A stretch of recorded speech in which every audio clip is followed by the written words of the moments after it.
Mahirap talaga mahalin tong bayan na to. Ay, nako. Sinabi mo pa. Ginawa mo na ang lahat. Bulag, bingi pa rin mga botante. Pero kasi, dinaya tayo eh. Tsaka alam mo namang napakadumi ng politika dito sa Rosario. Laruto ng mga kapangyarihan. Ginagawa tayong pawn sa chess.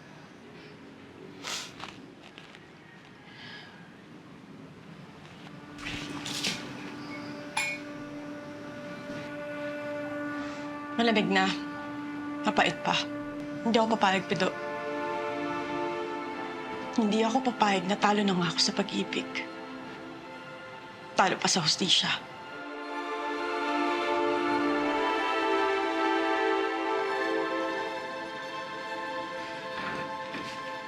Jane, alam mo namang nandito lang ako, di ba?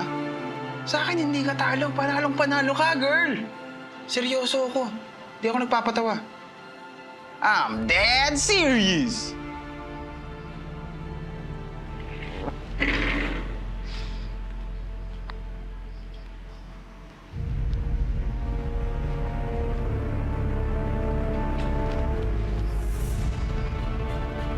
Hindi ako papayag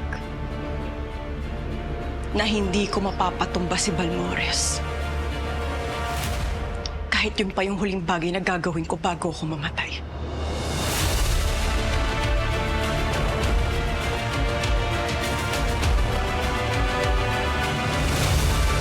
Pasensya na po kaya't hindi namin nakuha ang mandato.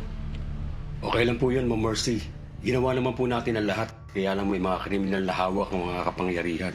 Asahan niyo ang patuloy naming pagtulong sa inyong lahat.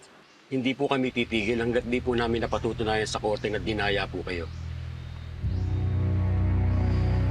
Kaya naman ho kami nandito ni Attorney Abraham Espiritu ay para kunan ng statement ninyong lahat tungkol sa nangyaring hijacking. Sino dito ang lehitimong residente?